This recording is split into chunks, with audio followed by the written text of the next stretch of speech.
And oh yes, we stand. What is up, everybody? Welcome back to another episode of Toast Hammer, the follow-up to one we did a little while ago, where I talked about how I got inspiration for a color scheme from the most unlikely of sources, a K-pop music video. If you haven't seen that, feel free to go check it out in the corner. But there's a lot going on in this paint job, so let's get right into it. Previously, this paint job was in a state of kind of like 1/3 completion for the longest time.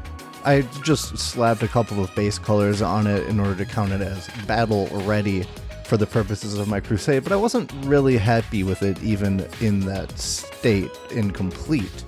The blue was too dark. I mean, the trim colors just weren't there. And it was just overall unfinished. So I decided to finally finish this guy up. Starting out with the trim. I think underpainting is really important when it comes to eventually doing metallic colors. So I started by slapping on some orange because I wanted this trim to eventually be a warm gold color. And I think with the somewhat spotty coverage that a lot of metallic paints give off, underpainting can really influence the type of sheen that you will eventually get. You can go with a more yellowish gold by underpainting with yellow, or even green sometimes can work. But I wanted those really warm colors, so I went with orange. This ended up with a fairly ridiculous looking product at this stage, but that is just kind of the ugly phase of all art in its incomplete state. Following up with my favorite metallic gold paint, which is Vallejo's Liquid Gold, an alcohol-based paint that leaves actual gold pigment on the model itself.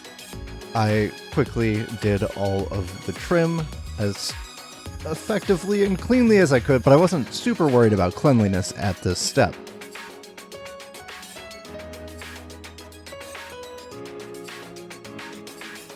Following that was a series of touch-ups done to the carapace, tidying up the blacks and fixing the blue with a new, more blue, less dark color.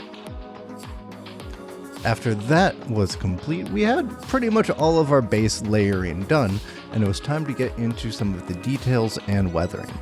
First was the secret sauce, the technique I described in my previous video of using gloss varnish instead of a colored paint in order to produce a difference in texture rather than a difference in tone.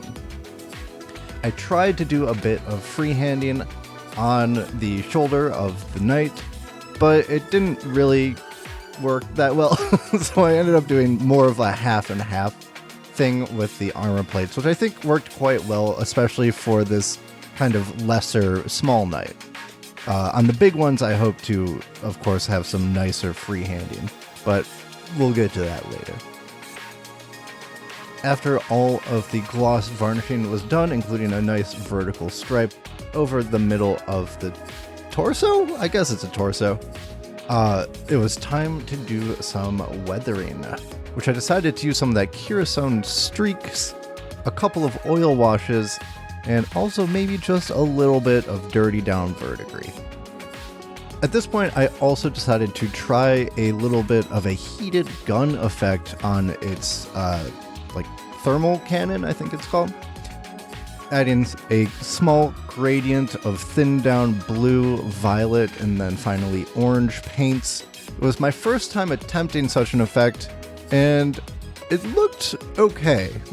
I'll have to practice it a little bit more, or maybe invest in some inks or something a little bit more naturally transparent to get a full, solid effect that I'm looking for, but for a first attempt, I'll take it. Starting with the Curacao streaks, we just simply applied that to all of the silver bits to add a little pop of contrast, while the glossy finish would still kind of keep that metallic shine to it. This added the effect of looking like well-oiled machine parts into the skeleton of the knight itself, which I think is appropriate, as these big machines aren't really going to be seeing much rust in the more functional parts of the thing. And then after that was a quick oil wash done with some light paint to just create a sort of dust effect around the feet to tie it into what I wanted the basing to eventually look like.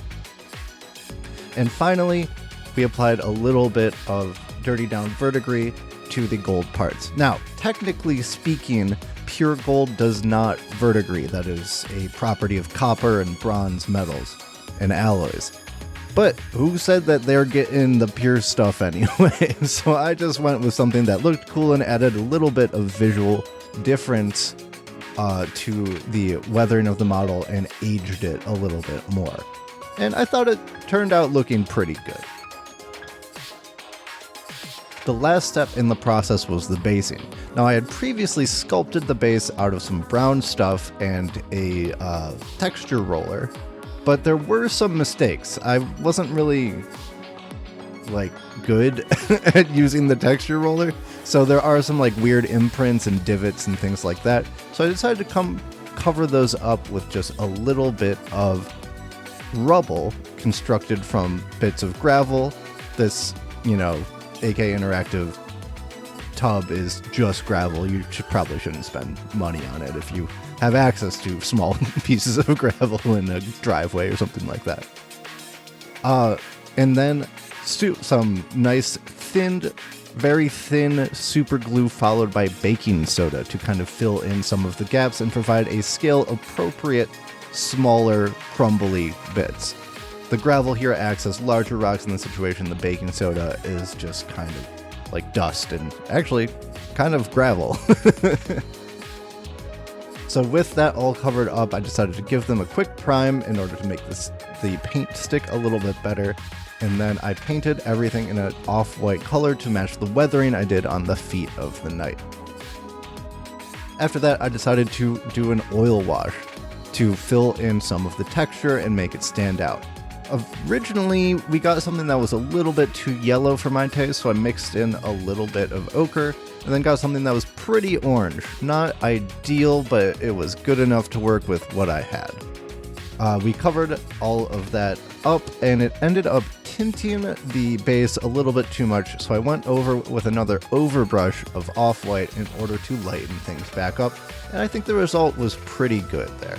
Not the best, but good enough. After that was finished, I finally added some blood spatter effects. Along with the rubble, I hope that this will signify that there's an active battle going on a little bit more, that this knight is in the midst of fighting through. And with all of that said and done, the first in my series of K-pop knights is completed. Let's take a look.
Well, I very much hope you enjoyed this video. If you did like it, be sure to give it a like down below. It always helps the channel out. And if you want to see some more knight stuff, I got another video coming right at you in a couple of weeks, so make sure you subscribe so you don't miss that. And also, what do you think of drawing color scheme inspiration from these weird, unexpected places? Let me know in the comments below. And how faithfully do you think I recreated what I saw? And as always, I'll see you guys next time. Peace!